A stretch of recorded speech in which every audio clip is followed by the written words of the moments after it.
Bab 126, Ajaib. Julie hanyalah orang biasa di kota Kas. Dia terlahir sebagai orang biasa.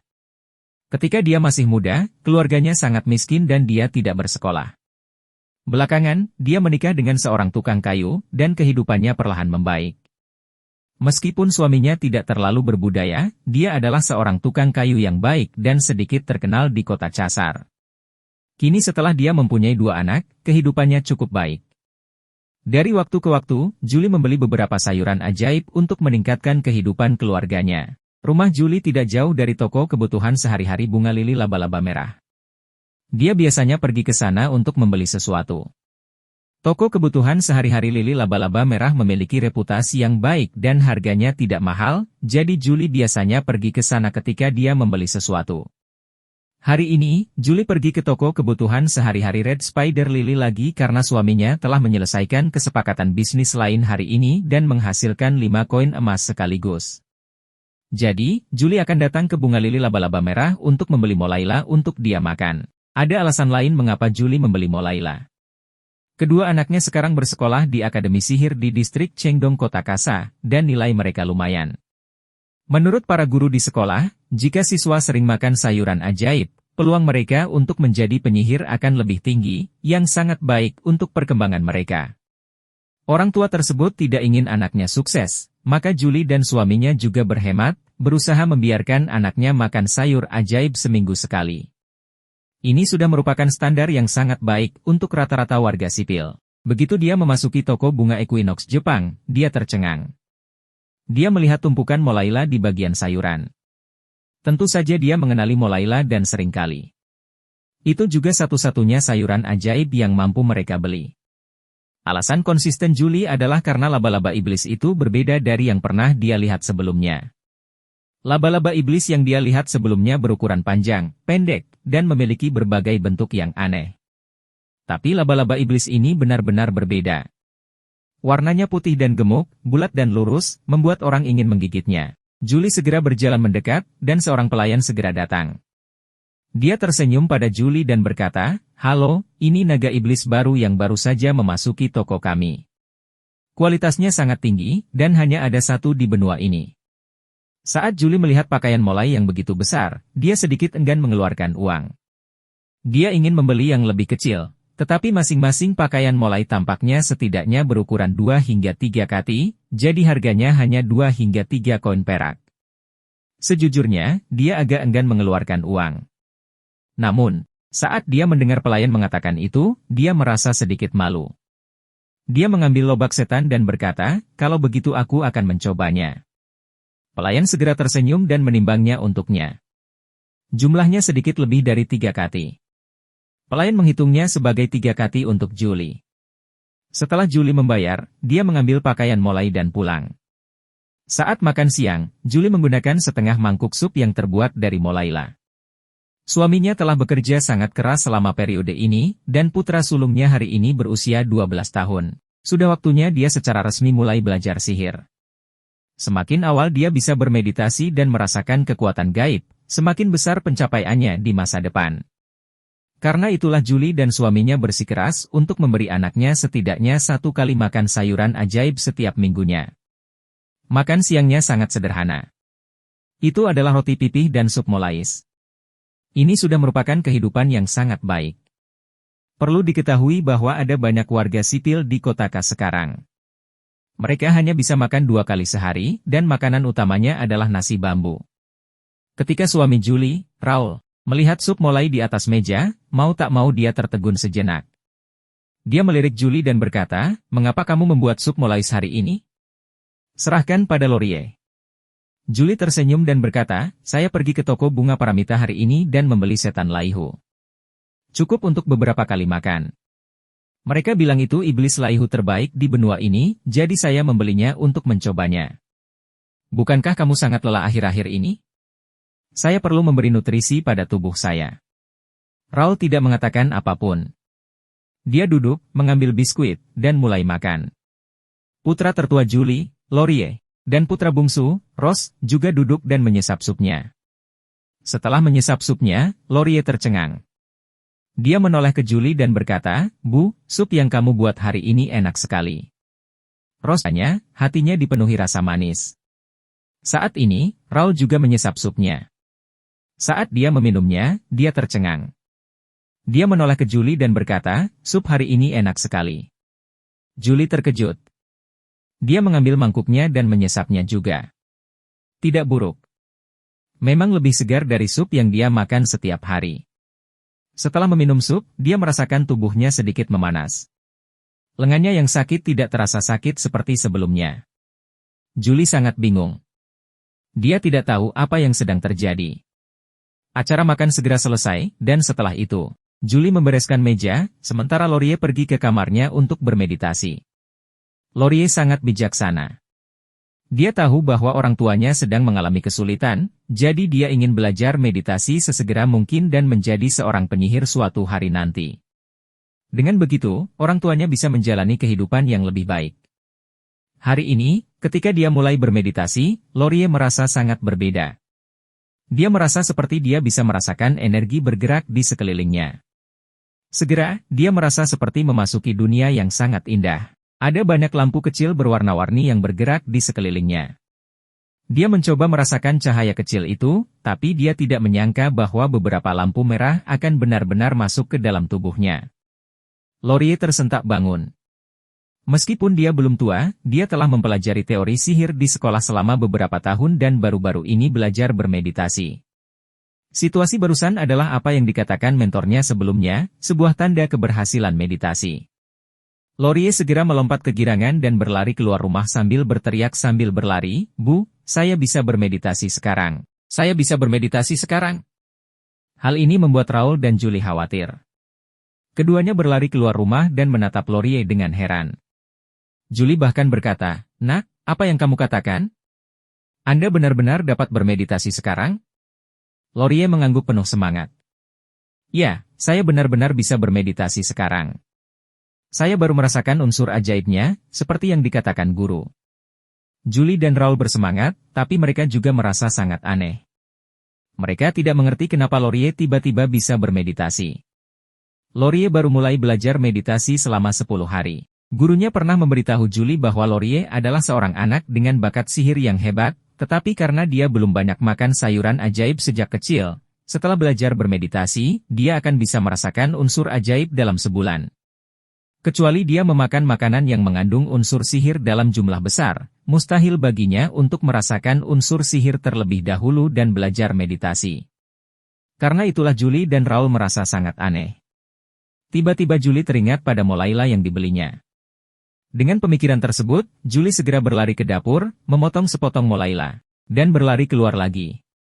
Dia menyerahkan molaila kepada Raul dan berkata, "Ayo, nak, makanlah molaigu ini dan lihat bagaimana rasanya." Raul melihat tindakan Julie dan mengerti maksudnya.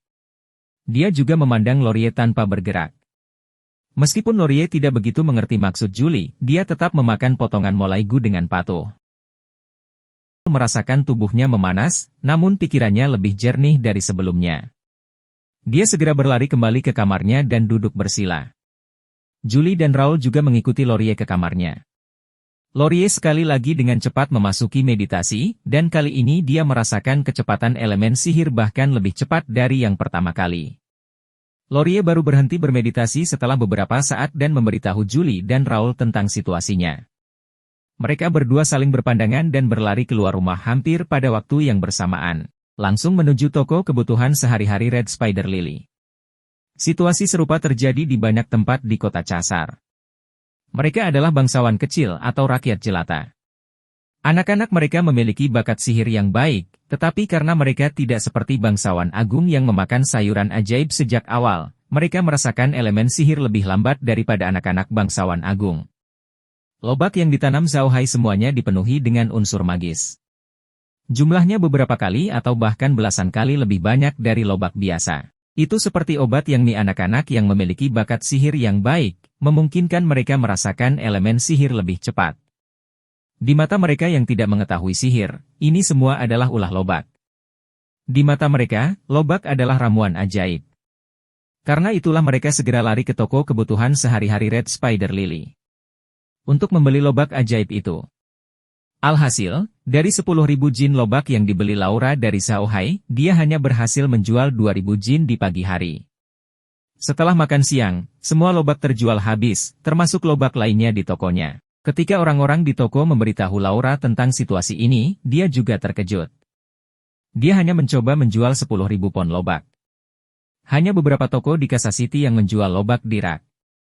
Menurut perkiraannya, lobak tersebut setidaknya membutuhkan waktu 3 hingga 5 hari untuk terjual. Namun, dia tidak menyangka akan terjual habis dalam waktu kurang dari sehari. Bahkan kue panas lobak lainnya laris manis. Laura dengan cepat bertanya apa yang sedang terjadi.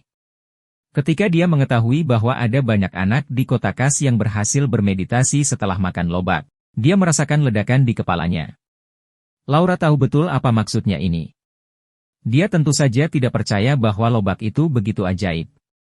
Namun, dia tahu bahwa lobak Xiaohai mengandung unsur magis yang cukup dan jauh lebih kuat daripada lobak biasa. Mustahil bagi semua anak untuk bisa bermeditasi setelah makan lobak, namun lobak pasti memainkan peran tertentu. Jika tidak akan banyak anak yang belajar meditasi setelah makan lobak. Namun, terlepas dari apakah ini benar atau tidak, selama beritanya tersebar, reputasi toko mereka akan terkenal. Nantinya, orang pasti akan datang ke toko untuk membeli barang karena penasaran. Bab 127, Masa Depan. Namun, menurut Laura, ini bukanlah hal yang baik. Semua ini disebabkan oleh lobak Xiaohai yang sudah terjual habis. Jika seseorang mendengar berita tersebut dan datang untuk membeli lobak, hanya untuk mengetahui bahwa lobak itu tidak begitu ajaib, itu bukanlah hal yang baik bagi toko bunga Paramita. Sebaliknya, itu malah bisa menjadi hal yang buruk. Lola segera memerintahkan pramuniaga di toko tersebut untuk memberitahu pelanggan kapan mereka membeli lobak. Mereka harus memberitahu pelanggan bahwa mereka tidak memiliki lobak spesial lagi dan mereka harus menunggu lobak berikutnya. Setelah memberi perintah, Laura segera membawa Kun Seng ke ruang belajarnya dan membayangkan tentang masalah ini. Setelah Kun Seng mendengar ini, dia menoleh ke Laura dan berkata, "Kuat, Nona, saya pikir kita harus pergi ke tempat Tuan Xiaohai sekarang dan melihat berapa banyak lais iblis yang dapat dia berikan kepada kita setiap bulan. Jika dia bisa memberi kami jumlah yang besar, kami bisa segera memperluas kerja sama kami di sekitarnya. Bagaimana keadaannya?" Lola mengangguk dan berkata, "Itu bagus. Kami akan pergi ke Rocky Mountain besok pagi untuk menemui Tuan Xiaohai. Saya tidak menyangka sarang iblis memiliki efek seperti itu." "Kakek Kun Seng, apa yang sedang terjadi? Mengapa banyak sekali anak yang tiba-tiba merasakan keajaiban dan bermeditasi setelah makan molais?" Kun Laura melirik dan tersenyum pahit. "Laura kecilku, menandakan apakah semua orang bisa sepertimu, tumbuh dengan memakan sayuran ajaib? Sekarang, selain dari masakannya, apakah kamu masih makan sayur ajaib? Rakyat jelata tidak punya banyak makanan dalam setahun. Anak-anak mereka mungkin berbakat dalam sihir, tetapi karena mereka tidak bisa makan sayuran ajaib, mereka tidak begitu peka terhadap kekuatan sihir. Itu sebabnya mereka mempelajari sihir dan energi pertempuran jauh lebih lambat dibandingkan anak-anak bangsawan. Lais iblis milik Tuan Xiaohai, sebaliknya, memiliki banyak elemen sihir di dalamnya. Bagi orang seperti kita yang sering makan sayur ajaib, kita tidak terlalu merasakannya. Tapi bagi yang belum pernah makan sayur ajaib, rasanya akan sangat kuat. Ibarat orang yang tidak meminum obat, namun ia akan merasakan khasiatnya setelah meminum sedikit obat. Bagi orang yang sering minum obat biasa sudah tidak ada gunanya lagi." Laura menganggukkan kepalanya. Memang itulah yang terjadi. Ketika dia makan sayuran iblis di tempat Xiaohai, dia tidak merasakan sesuatu yang istimewa. Dia hanya merasa sayuran iblis itu sangat lezat. Meskipun dia merasa bahwa unsur magis dalam sayuran iblis yang diproduksi oleh Xiaohai lebih kuat daripada sayuran iblis biasa, dia tidak terlalu memikirkannya. Dibandingkan dengan beberapa sayuran ajaib tingkat tinggi, unsur magis dalam sayuran iblis sebenarnya tidak ada apa-apanya. Namun, dia lupa bahwa hanya ada sedikit orang di dunia ini yang bisa tumbuh besar dengan memakan sayuran ajaib seperti dia. Beberapa rakyat jelata belum pernah makan sayuran ajaib sepanjang hidup mereka. Kun memandang Laura dan melanjutkan, "Kuat, kita perlu mencapai kesepakatan dengan Tuan Xiaohai sesegera mungkin. Satu hal lagi, kita perlu mengetahui potensi Tuan Xiaohai untuk pengembangan di masa depan." Hal ini membuat Laura bingung. Dia menatap Kun Seng dengan bingung dan berkata, "Kakek Kun Seng, apa maksudmu? Kun sedang menatap Laura dan hanya bisa menghela nafas. Laura masih terlalu muda. Meskipun dia sangat pintar, dia masih belum berpikir cukup jauh. Dia hanya bisa menjelaskan, quote, meskipun saya baru bertemu Xiaohai sekali, saya tahu pasti ada wilayah berkembang di belakang Xiaohai. Tanah di wilayah ini sangat subur dan dapat ditanami sayuran ajaib berkualitas tinggi. Xiaohai mungkin telah menyinggung seseorang, jadi dia tidak bisa membiarkan kita melihat wajahnya. Dia juga tidak berani bekerja sama dengan bisnis-bisnis besar itu secara langsung, jadi dia datang kepada kami karena dia mengenal kami dan telah membantu Anda. Kami lebih bisa dipercaya. Mendengar perkataan Kun, Laura hanya bisa mengangguk. Ya, menurutku juga begitu. Jika Xiaohai tidak menyinggung siapapun, dia tidak perlu bekerja sama dengan kami sama sekali dengan barang-barang yang dia miliki. Kun Seng mengangguk dan melanjutkan, Xiaohai adalah orang yang sangat pintar. Dia tahu bahwa dia baru saja mulai bekerja dengan kami dan dia harus memastikan kualitas barang dan membuat dirinya terkenal. Itu sebabnya dia memberi kami lais iblis kualitas terbaik. Namun, Laura kecil, kamu harus berhati-hati. Dia memberi kami lais iblis kualitas terbaik. Mana yang kualitasnya lebih rendah? Jika dia tidak bekerja dengan orang lain, dia tidak akan bisa menjual sayuran dan harus memakannya sendiri. Kun Seng, Laura sepertinya sedikit mengerti. Namun, dia masih menatap Kun Seng tanpa bergerak. Kun Seng memandang Laura dan tersenyum, kuat, jika dia memberikan semua sayuran ajaib itu kepada anak buahnya untuk dimakan, maka tubuh anak buahnya pasti jauh lebih kuat dari orang biasa. Melihat penampilan Xiaohai, saya tahu dia tidak memiliki banyak pria. Jika dia meninggalkan cukup banyak iblis lia, anak buahnya hampir bisa makan sayuran ajaib setiap kali makan. Coba pikirkan, di daratan, apakah ada prajurit swasta yang bisa makan sayuran ajaib setiap kali makan? Tidak, bahkan tidak ada satu keluarga pun. Bahkan bagi para bangsawan, hanya prajurit pribadi paling elit yang dapat menikmati sayuran ajaib setiap kali makan. Jika tentara Xiaohai benar-benar mendapat perlakuan seperti itu, seperti apa masa depannya? Semakin tua, semakin bijaksana. Meskipun analisis Kun Seng tidak terlalu akurat, karena mustahil baginya untuk mengetahui keberadaan alam tersebut, analisisnya justru mengarah pada perkembangan masa depan Xiaohai dan yang lainnya. Inilah yang ingin dilakukan Xiaohai dan yang lainnya. Xiaohai ingin semua bawahannya memakan sayuran dan daging yang diproduksi di dunia ini untuk memperkuat tubuh mereka, dan inilah yang Kun Seng lihat di Xiaohai. Mata Laura bersinar saat dia melihat ke arah Kun Seng. Kakek Kun Seng, apakah kamu mengatakan bahwa Tuan Xiaohai akan menjadi semakin kuat di masa depan? Jika itu masalahnya, itu akan sangat baik bagi kami. Kun Seng tertawa. Kami pedagang, bukan bangsawan. Kami tidak berpikir untuk menjadi raja, tapi itu tidak menghentikan kami untuk berinvestasi pada para bangsawan itu. Ketika kita menemukan seorang bangsawan yang layak untuk kita investasikan, kita akan berinvestasi padanya. Ketika dia menjadi kaya, kita juga akan menjadi kaya. Ini adalah ranah tertinggi seorang pedagang. NBSP, Lola mengangguk dan berkata, kakek Kun Seng berpikir bahwa Tuan Xiaohai adalah seseorang yang layak untuk diinvestasikan? Haruskah kita memberi sedikit diskon lagi kepada Tuan Xiaohai? Atau haruskah kita memberinya lebih banyak bantuan keuangan? Kun Seng menggelengkan kepalanya dan berkata, "Kuat, tolong jangan lakukan itu." Meskipun saya baru bertemu Tuan Xiaohai sekali, saya menyadari bahwa dia adalah orang yang sangat sombong. Dengan kata lain, dia sangat bangga. Dia tidak akan menerima bantuan keuangan seperti amal. Jika kita melakukan itu, kita hanya akan membuatnya tidak menyukai kita. Yang perlu kita lakukan sekarang adalah bekerja sama dengannya, seperti pasangan pada umumnya. Ini adalah bantuan terbesar yang bisa kami berikan padanya. Namun, dia meminta kami untuk membantunya melakukan sesuatu. Kita harus melakukannya dengan baik. Misalnya, saya pikir kita harus memasukkan masalah pencarian pabrik pengolahan daging ke dalam agenda. Lola mengangguk. Besok, kita akan pergi ke Rocky Mountain dan bertanya kepada Tuan Xiaohai tentang kelinci bermata biru yang dia hasilkan.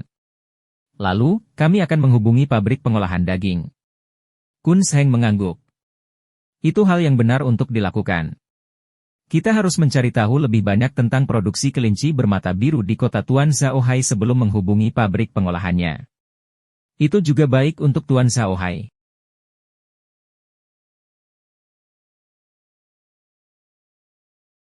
Lola mengangguk dan menoleh ke langit di luar jendela, sambil bergumam, "Kuat, saya harap ini adalah kesempatan.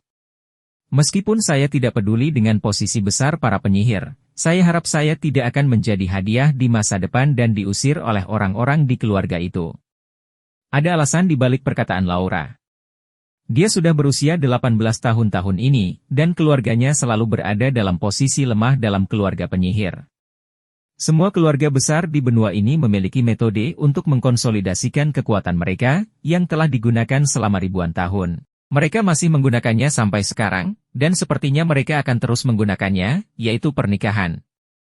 Ini adalah trik yang sudah lama digunakan, namun beberapa keluarga besar masih menggunakannya. Meski dari segi kepentingan, pernikahan sama saja dengan kotoran anjing, Anda harus mengakuinya. Ketika dua keluarga menjalin kerjasama, pernikahan di antara keduanya memang bisa menjadi mediator dan membuat hubungan kedua keluarga semakin harmonis. Laura adalah anggota keluarga penyihir. Meskipun dia sangat berbakat dalam bisnis, cabangnya terlalu lemah di keluarga penyihir. Sekarang Laura sudah berusia 18 tahun, dia percaya bahwa tidak akan lama lagi keluarga penyihir akan menggunakan dia untuk aliansi pernikahan. Inilah yang paling dibenci Laura. Laura juga telah memikirkannya dengan matang. Jika ia tidak ingin dijodohkan sebagai chip oleh anggota keluarganya, hanya ada satu cara, yaitu menjadikan dirinya lebih berkuasa agar anggota keluarganya tidak berani mengirimnya ke perjodohan. Hanya dengan cara inilah dia bisa mendominasi hidupnya sendiri. Kun memahami pikiran Laura. Dia sudah lama ingin berbisnis, tapi dia tidak punya pilihan. Dia tidak bisa mendapatkan bantuan dari para penyihir. Dia tidak memiliki pemasok yang baik, mitra yang baik, atau sekutu yang kuat. Dia tidak memiliki faktor eksternal apapun yang dapat membuatnya lebih kuat. Betapapun pintarnya Laura, dia tidak bisa membuat kekuatannya sendiri menjadi lebih besar. Namun, kemunculan Xiaohai adalah sebuah peluang bagi kelompok Laura untuk menjadi lebih kuat. Selama mereka memanfaatkan kesempatan ini, akan sulit bagi para penyihir untuk mengendalikan mereka. Meskipun ayah Laura Kelun tidak terlalu peduli dengan urusan keluarga, dia sangat menyayanginya. Bahkan ketika ia berusia 18 tahun, ia masih belum dianggap sebagai orang yang tepat untuk dinikahi. Itu semua karena Kelun. Kelun tidak peduli dengan apa yang dikatakan anggota keluarganya yang lain. Dia selalu berpikir bahwa kebahagiaan Laura harus ditentukan oleh dirinya sendiri. Menurut Kelun, dia datang ke tempat kecil seperti Kadipaten Versailles, dan keluarganya tidak memberikan bantuan apapun kepada mereka. Tentu saja, dia tidak memiliki kekuatan untuk menentukan nasib Laura.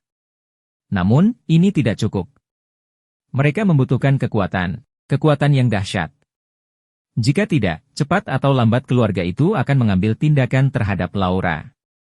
Karena di mata para pemimpin marga itu, kebahagiaan pribadi tidak ada artinya dibandingkan dengan kemaslahatan marga. Bab 128, Pertemuan yang tidak disengaja.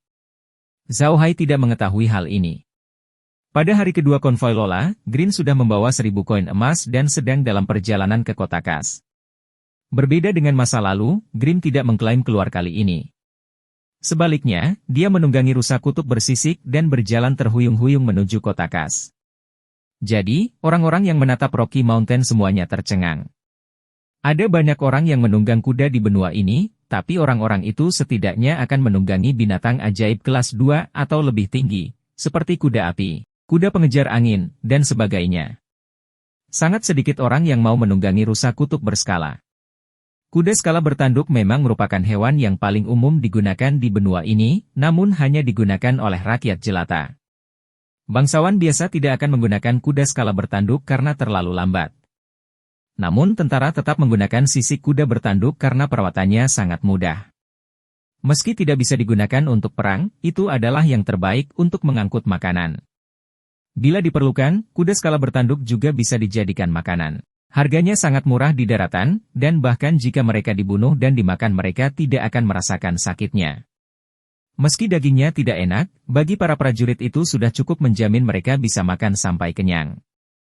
Namun, mengejutkan bahwa bawahan penyihir sedang menunggangi rusa kutub bersisik. Bahkan dalam situasi putus asa, para penyihir tetap memperhatikan status mereka, terutama penyihir tingkat tinggi seperti Zhao Hai. Zhao Hai tidak mempedulikan hal itu. Dia punya alasan tersendiri membiarkan rusa kutub menunggangi rusa kutub ke kota Casar. Rusa kutub ini telah diperbaiki berdasarkan dimensi spasial. Mereka lebih cepat, dan daya ledak serta daya tahan mereka telah ditingkatkan. Mereka sekarang bisa menjadi prajurit yang baik. Zhao Hai ingin menunggangi rusa kutub ke kota Casar untuk mempromosikan bisnisnya sendiri. Benar, tujuan Zhao Hai adalah mempromosikan bisnisnya. Dia ingin membuka peternakan, dan kuda bertanduk bersisik adalah pilihan yang baik. Harga kudanya tidak mahal, karena itu permintaan kuda bertanduk bersisik sangat besar di daratan. Oleh karena itu, dia tidak perlu khawatir dengan pembeli. Namun, ada rusa hutan yang bersisik baik dan buruk. Tidak mungkin hanya mengandalkan penjualan eceran. Peternakan hanya bisa mendapatkan uang dari pesanan dalam jumlah besar. Siapa yang membutuhkan rusa kutub yang bersisik dalam jumlah besar? Para pedagang dan militer. Para pedagang membutuhkan kutub rusa dalam jumlah besar untuk mengangkut barang, dan angkatan darat juga membutuhkan kutub rusa dalam jumlah besar untuk mengangkut biji-bijian. Kuda bertanduk bersisik yang telah dimodifikasi oleh dimensi spasial pasti akan lebih kuat dari kuda bertanduk bersisik biasa. Zhao Hai ingin membiarkan orang-orang Casas melihat ini, dan pada saat yang sama, dia ingin Laura melihat ini. Dia saat ini menjalin hubungan kooperatif dengan Laura, tapi sejujurnya, Laura adalah satu-satunya orang yang bisa diajak bekerja sama. Zhao Hai juga tahu bahwa para penyihir sangat berpengaruh di benua itu. Jika dia benar-benar ingin memulai bisnis peternakan, dia memerlukan bantuan Laura. Penting untuk memiliki koneksi dalam bisnis. Zhao Hai tidak memiliki koneksi apapun saat ini, dan keluarga Buddha adalah musuh publik seluruh Kekaisaran Arkas. Jika mereka berani mengungkapkan identitas mereka, mereka akan mati dengan mengenaskan. Meskipun identitasnya saat ini sebagai penyihir hitam dapat menyelamatkannya dari banyak masalah, hal itu juga akan membuat orang takut untuk dekat dengannya.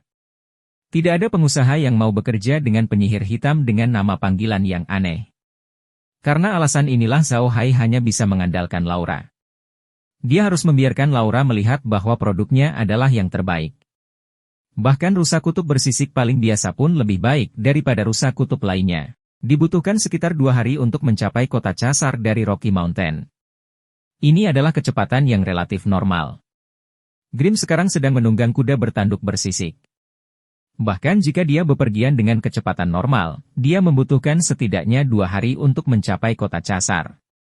Adapun konvoi yang dikirim Lola ke Raimilera, mereka berangkat 1 hari lebih awal dari Grim, yang berarti mereka akan tiba di kota Casar 1 hari lebih awal dari Grim. Ini juga merupakan bagian dari rencana Zhao Hai. Ketika Grim tiba di kota Casar, dia akan dapat melihat bagaimana penjualan lobak. Tidak ada yang terjadi sepanjang jalan. Grim tiba di kota Casar dengan selamat. Mereka telah menangani Kielan beberapa waktu lalu, dan itu sangat efektif. Sekarang, tidak ada yang berani memprovokasi Zhao Hai. Jelas sekali bahwa kekuatan tempur yang ditunjukkan Zhao Hai telah membuat mereka yang ingin menyerangnya mengevaluasi kembali kekuatannya. Saat dia sampai di gerbang kota Kas, dia tiba-tiba berhenti. Kereta Laura sedang menuju ke arahnya. Ini mengejutkannya sejenak, tapi dia tetap naik untuk menyambutnya. Melihat Sele di samping kereta, dia duduk di atas kudanya dan membungkuk sedikit. Halo, saya pengikut Tuan Zhao Hai. Saya di sini untuk menyambut Nona Laura. Sele juga melihat Grim, tapi armor di tubuh Grim terlalu ketat. Terlebih lagi, dia sedang menunggangi kuda bertanduk bersisik, terlihat seperti prajurit bangsawan yang malang, jadi dia tidak berani mengenalinya. Sekarang setelah dia mendengar kata-kata Grim, Sele segera membungkuk pada Grim dan berkata, "Kuat, halo, izinkan saya melaporkan hal ini kepada Nona." "Nona," katanya sambil mengetuk jendela. "Prajurit Tuan Zhao Hai ada di depan Anda, menyapa Anda." Lola pun kaget saat mendengar perkataan Sele. Dia membuka jendela mobil dan melihat warnanya benar-benar hijau. Dia segera membuka pintu mobil dan keluar. Dia membungkuk ke arah hijau dan berkata, "Tuan, mengapa Anda datang ke kota Kas? Apa masalahnya?" Grim mengembalikan busurnya dan berkata, "Tuan sedang bersiap untuk membuka pabrik pengepresan minyak, tetapi tidak ada tong untuk diisi minyak." Selain itu, ia kekurangan beberapa peralatan yang dibutuhkan di kilang minyak. Jadi, dia secara khusus meminta saya untuk membelinya. Pada saat yang sama, saya di sini untuk melihat bagaimana penjualan Doraemon tersebut. Lola tersenyum dan berkata, jadi ini masalah kecil. Kalau begitu, Pak, Anda tidak perlu membuang waktu Anda. Saya akan mengatur seseorang untuk mengurusnya. Sekarang, saya akan pergi ke Villa Batu Hijau untuk menemui Tuan Xiaohai. Kenapa kamu tidak kembali bersamaku? Clint tertegun sejenak. Dia tidak tahu mengapa Laura tiba-tiba ingin bertemu Xiaohai. Namun, dia tidak banyak bertanya. Identitasnya saat ini hanyalah pengikut Xiaohai. Jika dia meminta terlalu banyak, dia akan kehilangan posisinya. Namun, kali ini, Grim datang ke kota Casar hanya untuk urusan ini. Sekarang setelah dia mendengar kata-kata Laura, dia tidak keberatan. Dia hanya mengangguk dan berkata, "Kuat, oke, tapi Nona Laura, aku khawatir kudaku tidak bisa mengimbangi kudamu." Laura melirik kuda bertanduk yang ditunggangi Grim, dan matanya berbinar. Dia kemudian tertawa dan berkata, "Kuat, itu bukan masalah, Sele. Kirim kuda Tuan kembali ke toko dan siapkan kuda pengejar angin untuknya." Grim tidak berdiri pada upacara. Dia berterima kasih kepada Lola dan melompat turun dari kudanya yang bertanduk bersisik. Sela lari dengan kuda bertanduk bersisik, dan segera kembali dengan kuda pengejar angin. Dia menyerahkan kudanya kepada Grim. Grim tidak berkata apa-apa dan melompat ke atas kudanya. Laura menoleh ke Thales dan berkata, "Ayo pergi." Setelah mengatakan itu, dia kembali ke mobil, dan konvoi langsung menuju ke Rocky Mountain. Itu benar. Kali ini, Laura membawa satu armada mobil, bukan hanya mobilnya saja. Karena dia ingin meningkatkan kerjasamanya dengan Xiaohai dan ingin segera membawa Lobak kembali, dia membawa armada mobil bersamanya. Untuk membawa Lobak kembali ke Kotaka secepat mungkin, kali ini Laura tidak menggunakan kuda bertanduk untuk menarik kereta. Sebagai gantinya, dia menggunakan binatang ajaib kelas 2, serangga berkaki banyak. Serangga berkaki banyak ini adalah binatang ajaib yang tampak seperti kelabang yang membesar. Binatang ajaib semacam ini berasal dari elemen tanah. Ia memiliki kekuatan yang besar, pertahanan yang kuat, dan sangat cepat. Namun, binatang ajaib jenis ini berbeda dari binatang ajaib tipe kuda biasa. Binatang ajaib semacam ini memakan kayu.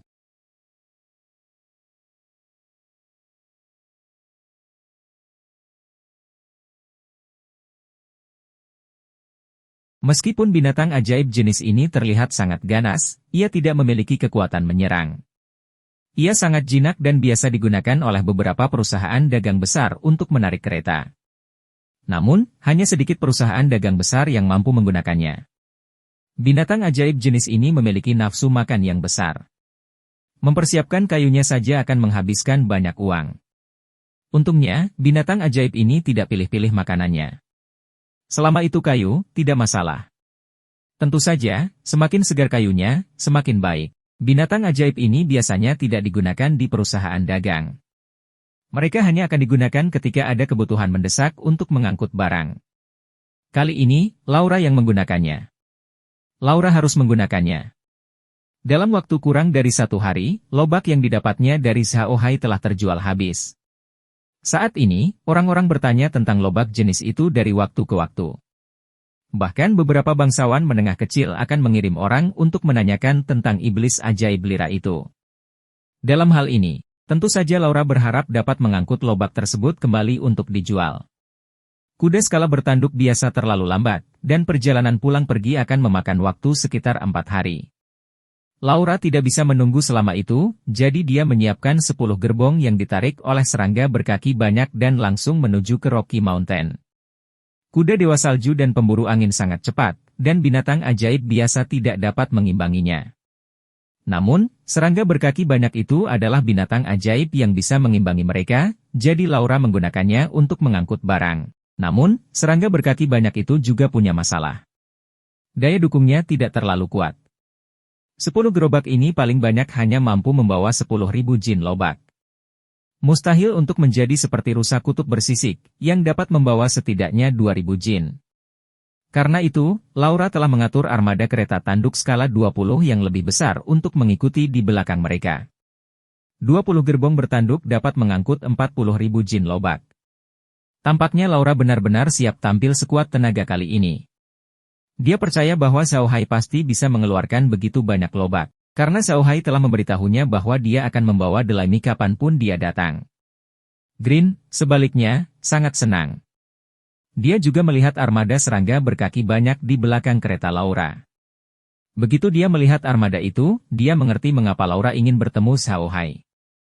Ini berarti mereka bisa mendapatkan lebih banyak koin emas. Apalagi ada hal lain yang membuat Grim senang. Itu adalah kuda pengejar angin yang ditungganginya. Kuda pengejar angin jenis ini adalah binatang ajaib tingkat 2, dan semuanya cukup mahal.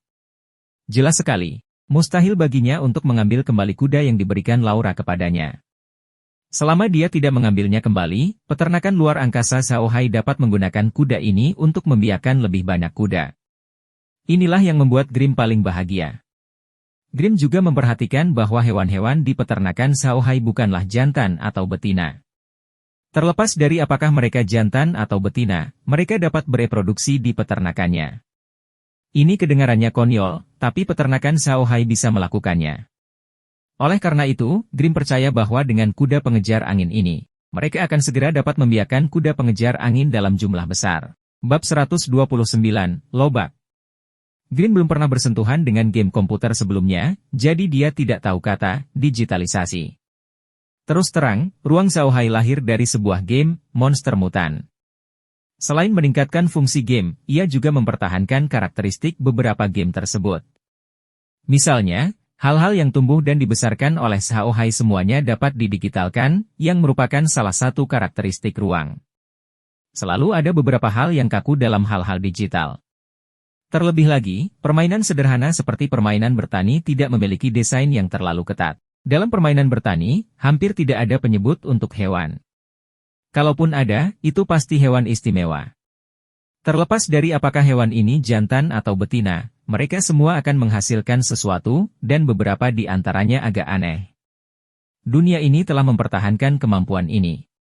Semua hewan di peternakan itu jantan atau betina. Tetapi begitu Xiao Hai membawa mereka keluar dari dunia nyata, mereka segera dibedakan menjadi jantan dan betina. Xiao Hai juga menemukan ciri khusus dari dunia ini. Misalnya, jika seekor hewan di luar berjenis kelamin jantan, maka ia tetap dapat melahirkan di alam tersebut, namun jika dikeluarkan dari alam tersebut, anak-anaknya tetap berjenis kelamin jantan. Tidak mungkin seorang perempuan muncul. Bisa dikatakan perkembangbiakan hewan di luar angkasa peternakan tidak melalui perkawinan seperti hewan di luar, melainkan melalui cara yang mirip dengan cloning. Tentu saja, ruang tersebut sangat mengganggu proses cloning. Selama hewan-hewan tersebut dibawa ke lingkaran perkembangbiakan, sejumlah cups dapat segera dikloning. Tentu saja, ini hanya dugaan Xiao Hai. Mustahil bagi Green dan yang lainnya untuk mengetahuinya. Mereka bahkan belum pernah mendengar tentang cloning, apalagi memahaminya. Grim membutuhkan waktu 2 hari untuk sampai ke kota Kas, tetapi hanya setengah hari untuk kembali. Grim hanya bisa menghela nafas. Inilah perbedaannya. Bahkan jika kuda bertanduk bersisik telah ditingkatkan, itu tidak bisa dibandingkan dengan keunggulan alami dari binatang ajaib tingkat tinggi seperti kuda pengejar dan colt kepingan salju surgawi. Begitu hijau dan lainnya tiba di kaki gunung, kabut hitam di gunung memberi jalan ke sebuah lorong. Makhluk undead memberi isyarat pada warna hijau dari lorong. Green mengangguk dan memimpin Laura dan yang lainnya mendaki gunung. Bahkan konvoi yang mengikuti Laura juga ikut mendaki gunung. Meskipun Laura membawa konvoi kali ini, tidak banyak orang dalam konvoi tersebut. Tidak ada orang lain kecuali kusir. Laura tahu bahwa tidak ada gunanya membawa begitu banyak orang ketika menyangkut Xiao Hai. Xiao Hai tidak memiliki apa-apa selain sejumlah besar makhluk undead yang dapat membantu mereka memuat barang. Begitu kereta Laura memasuki halaman, kereta itu berhenti. Xiao Hai bersama Merlin dan Max sedang menunggu Laura di halaman. Ketika Laura melihat Xiao Hai keluar untuk menyambutnya, dia segera turun dari kereta dan membungkuk kepada Xiao Hai, berkata, "Saya tidak berani merepotkan Anda, Tuan. Kamu terlalu sopan." Xiao Hai tersenyum, "Miss Laura adalah sugar daddy saya sekarang. Saya tidak akan berani mengabaikannya. Hehe. Silakan masuk." Quote, setelah mengatakan itu, dia membawa Lola ke ruang tamu di halaman belakang dan duduk. Hari ini, Kun Seng tidak ikut bersama Laura. Laura hanya membawa Nicole bersamanya. Seperti biasa, Nicole berdiri di belakang Laura seperti bayangannya. Setelah Meige membicarakan Kea, Zhao Hai berkata kepada Lola, "Nona Laura, Anda di sini hari ini untuk urusan Molaila, kan?" Laura tersenyum. "Anda benar, Tuan. Saya di sini hari ini untuk Morai." "Sepertinya Anda sudah menebak bahwa saya akan datang?" "NBSP," Zhao Hai tersenyum, "saya dapat menebaknya.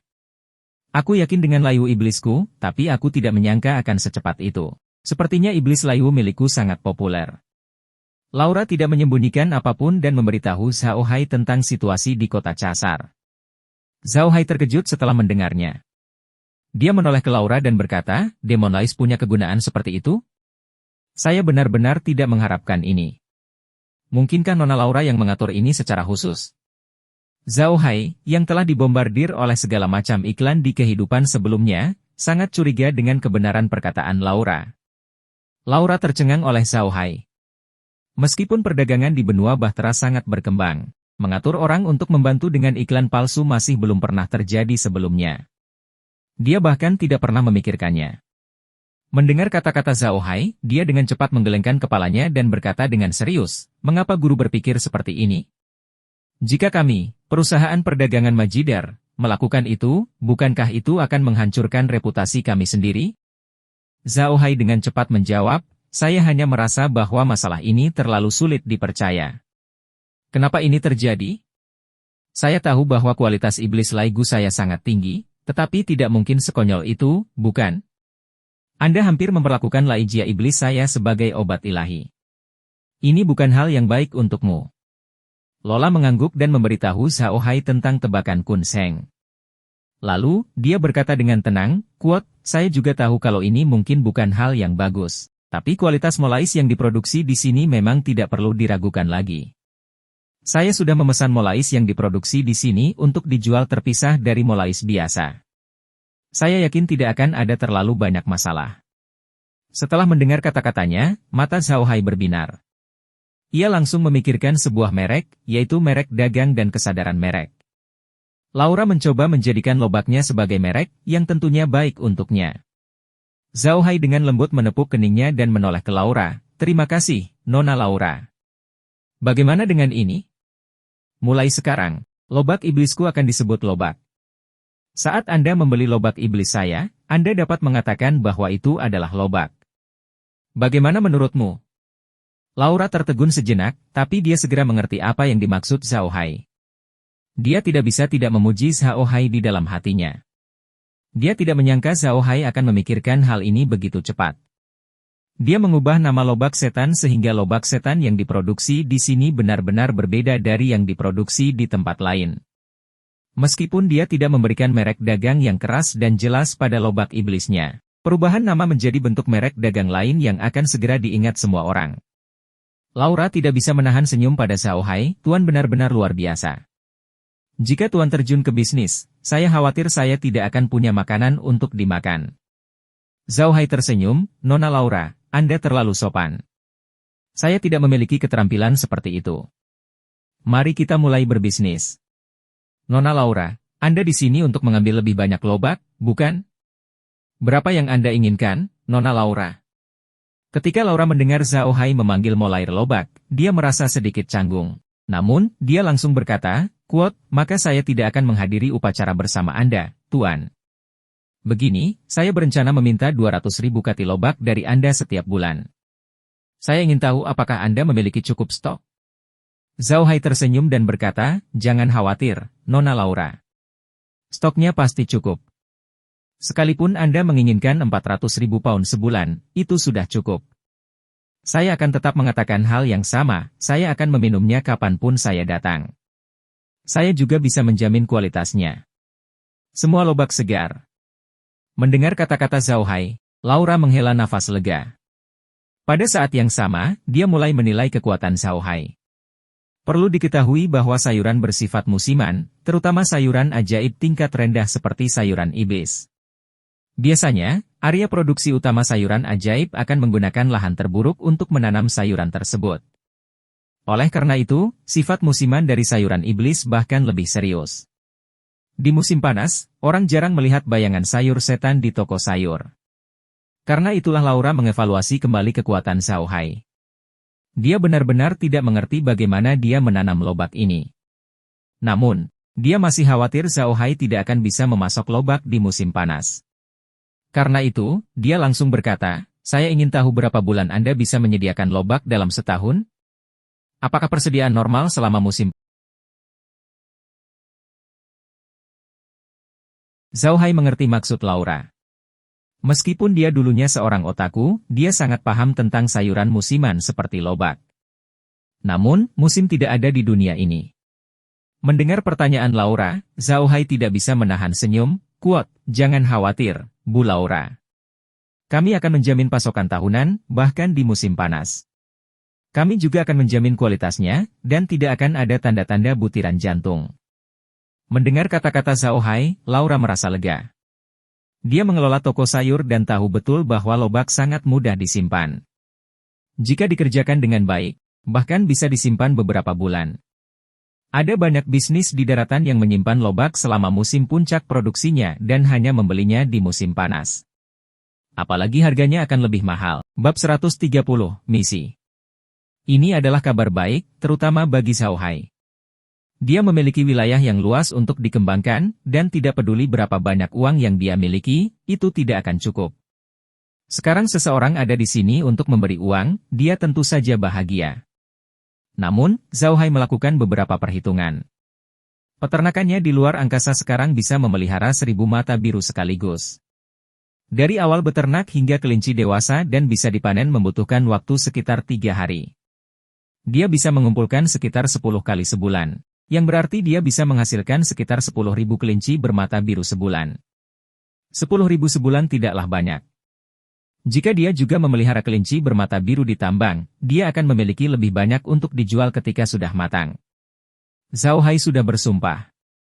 Jika dia hanya mengandalkan kelinci bermata biru dari peternakan di dimensi tersebut, itu tidak akan cukup. Akan lebih baik jika peternakan hanya dapat digunakan sebagai dasar penangkapan. Peternakan yang sebenarnya harus ditempatkan di luar. Namun, dia bisa membeli kelinci dewasa bermata biru di peternakan luar angkasa sekarang. Dia menoleh ke Lola dan berkata, "Kuat, peternakan saya baru saja dimulai, dan saya hanya dapat menghasilkan paling banyak sekitar 8.000 kelinci bermata biru dalam sebulan." Zhao Hai tidak mengatakan 10.000. Dia tahu betul bahwa jika Anda ingin membangun peternakan, yang terbaik adalah memasukkan beberapa kelinci dewasa bermata biru di awal, bersama dengan beberapa bayi kelinci. Dengan begitu, tingkat kelangsungan hidup bayi kelinci akan lebih tinggi. Lola terdiam sejenak. 8.000 kelinci bermata biru bukanlah jumlah yang terlalu banyak, terutama untuk sebuah peternakan. Dibandingkan dengan pertanian besar itu, hasil bulanan Zhao Hai hanya sebagian kecil. Namun, peternakan Zhao Hai baru saja dimulai, dan kualitas mata birunya terlalu bagus. Kelinci bermata biru normal memiliki jumlah elemen sihir yang hanya dimiliki oleh binatang ajaib level 3 ke atas. Ini sungguh mengejutkan. Lola mengangguk. "Jangan khawatir, Pak. Saya berjanji untuk menghubungi pembeli untuk Anda." "Apakah Anda memiliki persyaratan khusus?" Zhao Hai berpikir dan berkata, "Saya punya permintaan. Saya dapat membeli kelinci bermata biru, tetapi saya ingin mengambil kembali kulit kelinci tersebut setidaknya selama 2 bulan. Kulit kelinci berjumlah 16.000 buah dan perlu diolah agar dapat dijadikan pakaian kulit setiap saat. Saya ingin tahu apakah Nona Laura dapat membantu saya." Lola mengerutkan kening. Pabrik pengolahan daging di benua Bahtera biasanya mengambil binatang ajaib hidup, membunuhnya, mengulitinya, dan menjualnya ke pabrik pengolahan kulit. Tentu saja harga kulit kelinci bermata biru juga sangat murah. Jika Zhao Hai ingin mengambil kembali kulit kelinci tersebut, pabrik pengolahan daging akan kehilangan sebagian pendapatannya. Akibatnya, sangat sedikit pabrik pengolahan daging yang mau membeli kelinci bermata biru milik Zhao Hai. Zhao Hai melihat ekspresi Laura dan dengan cepat berkata, "Kuat, tentu saja, saya tidak akan membiarkan mereka melakukan ini secara gratis. Saya bisa menyediakan 8.000 ekor kelinci bermata biru setiap bulannya. Anda dapat memberitahu orang-orang di pabrik daging bahwa saya hanya akan mengambil 5.000 dari 8.000 kelinci bermata biru ini, dan 3.000 sisanya akan menjadi uang bagi saya untuk membeli kulit kelinci tersebut." Kemudian, Anda dapat mengirimkan kulit kelinci tersebut ke pabrik pengolahan kulit. Saya hanya dapat mengambil 5.000 dari 8.000 kulit kelinci, dan 3.000 sisanya dapat menjadi biaya pemrosesan. Bagaimana menurutmu? Pak, Lola mengerutkan kening. Kalau begitu, maka tidak ada masalah. Namun Anda akan dirugikan. Zhao Hai tersenyum. Itu tidak masalah. Saya hanya membutuhkan 15.000 kulit kelinci bermata biru selama 3 bulan. Setelah 3 bulan, transaksi akan dilakukan sesuai standar normal. Saya sangat membutuhkan 15.000 kulit kelinci ini. Lola mengangguk dan berkata, baiklah kalau begitu, ini kesepakatan.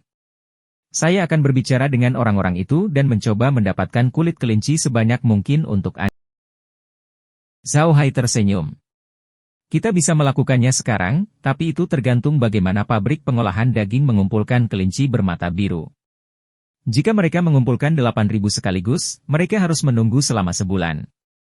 Jika ingin mengumpulkan secara bertahap, mereka bisa mengumpulkan sekitar 3.000 kelinci bermata biru dalam waktu sekitar 10 hari. Saya yakin mereka bisa memasok 8.000 ekor kelinci bermata biru sebulan. Mendengar kata-kata Zhao Hai, ekspresi Laura berubah, tampaknya skala pertanian Tuan semakin meluas. Baiklah, saya akan kembali dan berbicara dengan mereka. Begitu ada kabar, saya akan segera datang dan memberitahu Anda. Zhao Hai tersenyum dan berkata, kalau begitu aku harus merepotkan Nona Laura. Oh benar, Nona Laura, kali ini ketika Anda kembali, tolong bawakan beberapa hingki lagi. Walaupun di sini saya tidak bisa memproduksi hingkie dalam jumlah banyak, namun tidak menjadi masalah jika mengirimkannya dalam jumlah sedikit. Terima kasih Pak, kata Laura sambil tersenyum. Saya tidak akan berdiri pada upacara. Dia tidak membeli hingkies yang dia bawa terakhir kali. Sebaliknya, dia memberikan semuanya. Harga hingkie tidak terlalu mahal di benua ini, tetapi karena rendahnya produksi, banyak orang tidak dapat membelinya meskipun mereka mempunyai uang. Oleh karena itu, meskipun uangnya tidak seberapa, namun tetap merupakan suatu kehormatan bagi Laura untuk memberikan hingkie kepada orang lain. Zhao Hai tersenyum, Anda terlalu baik, Nona Laura. Itu milik keluarga kami, jadi tidak terlalu berharga. Dibandingkan dengan bantuan yang Anda berikan kepada kami, itu sungguh tidak sepadan. Namun, hanya ini yang kumiliki saat ini. Saya hanya bisa mengungkapkan rasa terima kasih saya. Lola tersenyum dan tidak melanjutkan topik ini. Dia hanya berkata kepada Zhao Hai, Tuan, saya dengar pabrik minyak Anda akan mulai bekerja. Zhao Hai tertawa, itu benar. Namun, saya tidak memikirkannya sebelumnya. Saya bahkan tidak menyiapkan tong kayu dan beberapa alat untuk menyimpan minyak. Hehe. Aku telah membodohi diriku sendiri. Lola tersenyum dan berkata, bukan apa-apa. Anda tidak perlu bersikap sopan, Pak. 2 hari kemudian, armada anak buah saya akan datang ke sini untuk mencabut lobak. Pada saat itu, mereka akan mengirimkan apa yang Anda butuhkan. Zhao Hai tersenyum, ketika alat pemeras minyak saya mulai bekerja, saya harus meminta bantuan Nona Laura. Bagaimana dengan ini? Nona Laura, Anda tidak perlu lagi mengirimkan kereta kepada saya untuk mengangkut barang. Saya juga punya beberapa rusa kutub bersisik di sini. Saya akan mengirim seseorang untuk mengirimkannya ke Nona Laura. Baiklah, kalau begitu aku harus merepotkanmu, Tuan, kata Laura sambil tersenyum, ngomong-ngomong. Apakah kamu masih memproduksi sayuran ajaib lainnya? Kalau juga menghasilkan, saya bersedia sekali menjualnya untuk Anda, Pak. Zhao Hai tersenyum pahit. Bukannya saya tidak mau menanam sayuran ajaib lainnya. Nona Laura, perlu Anda ketahui bahwa benih sayuran biasa mudah dibeli di benua ini, namun benih sayuran ajaib biasanya dikuasai oleh keluarga besar tersebut. Saya benar-benar tidak memiliki benih sayuran ajaib itu. Sekalipun saya ingin menanamnya, saya tidak bisa. Baru kemudian Zhao Hai mengetahui bahwa hanya sebagian kecil dari benih sayuran yang dibeli Grimm dari kota Casar adalah sayuran ajaib. Itu bukan sayuran ajaib murni, tapi sayuran sub sihir yang satu tingkat lebih rendah dari rakun iblis. Sayuran sub ajaib ini merupakan hasil panen antara sayuran ajaib dan sayuran biasa. Tanaman ini mengandung elemen sihir, namun elemen sihir ini sangat sedikit, hanya sekitar 1/10 dari standar rakun iblis biasa di benua itu. Oleh karena itu, sayuran ini tidak dapat dinilai sebagai sayuran ajaib, tetapi masih lebih kuat dari sayuran biasa, sehingga disebut sayuran sup ajaib.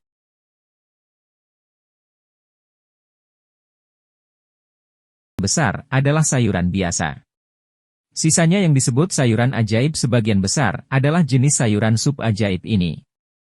Grimm belum pernah menanam tanah apapun sebelumnya, jadi dia ditipu oleh orang itu dan membelinya sebagai benih sayuran ajaib sungguhan.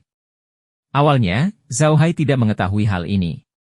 Namun, ensiklopedia tumbuhan dan hewan di benua yang diberikan Laura terakhir kali memungkinkan Zhao Hai untuk memahami lebih banyak tentang sayuran ajaib dan beberapa tanaman ajaib tingkat tinggi di benua itu. Karena pengetahuan inilah Zhao Hai merasa sedikit tidak sabar. Sebagian besar lahan di benua ini tidak cocok untuk menanam sayuran ajaib. Hanya beberapa tanah yang sangat bagus yang bisa melakukannya, dan semua tanah ini dikuasai oleh para bangsawan. Warga sipil biasa tidak dapat memiliki tanah seperti itu. Penanaman sayuran ajaib juga sangat khusus. Sekalipun benih sayuran ajaib ditanam di lahan biasa, benih tersebut tidak akan berkecambah.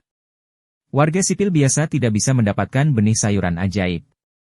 Para bangsawan agung itu telah menghentikan penanaman sayuran ajaib, dan bahkan benih sayuran tersebut tidak disebarkan. Jika ada orang yang kedapatan menjual kembali benih sayuran ajaib, para bangsawan agung itu akan menghukumnya. Ketika Laura mendengar kata-kata Zhao Hai, dia mengerti apa maksudnya. Dia lahir dan besar di benua Bahtera dan telah mengelola bisnis keluarga sejak dia masih muda. Dia jauh lebih baik daripada Zhao Hai, yang telah memulai bisnis keluarganya di tengah jalan. Dia secara alami mengetahui kekuatan para bangsawan agung, jadi dia tidak terkejut. Dia hanya tersenyum dan berkata, "Kuat, Tuan. Seharusnya Anda mengatakannya lebih awal." "Apa susahnya? Selama kamu bisa menanam sayuran ajaib, aku akan merawat benihnya." Zhao Hai tertegun sejenak. Kemudian, dia langsung mengingat identitas Laura. Dia hanya bisa tersenyum, "Kuat, oke, kalau begitu aku harus merepotkan Nona Laura. Oh iya, setelah kamu kembali, tolong bantu aku mengeluarkan misi tentara bayaran. Misi ini sangat sederhana. Saya ingin membeli bibit tanaman ajaib. Apapun jenis tanaman ajaibnya, selama itu tanaman ajaib, tidak masalah. Tentu saja jumlahnya tidak boleh sama. Semakin tinggi level benih tanaman ajaib, semakin berharga pula. Nona Laura, Anda dapat membantu saya menetapkan harga, lalu membelinya. Anda dapat menguranginya dari pembayaran. Bagaimana menurut Anda, Nona Laura?" Lola tertegun sejenak. Bukan karena dia belum pernah mendengar tentang misi Zhao Hai. Sebaliknya, banyak orang di benua itu yang mengeluarkan misi semacam itu. Namun, orang-orang itu bukanlah penyihir hitam. Kebanyakan dari mereka adalah alkemis atau alkemis. Terlepas dari apakah mereka alkemis atau alkemis, mereka biasanya memiliki kebun raya sendiri. Ada beberapa tanaman ajaib langka yang tumbuh di dalamnya. Tanaman ini dapat digunakan untuk alkimia atau penyulingan obat. Namun, bagi penyihir biasa, hal-hal ini tidak terlalu berguna. Laura tidak mengerti mengapa Zhao Hai, seorang penyihir hitam, mencari hal-hal ini. Mungkinkah dia juga mengetahui alkimia atau penyempurnaan obat?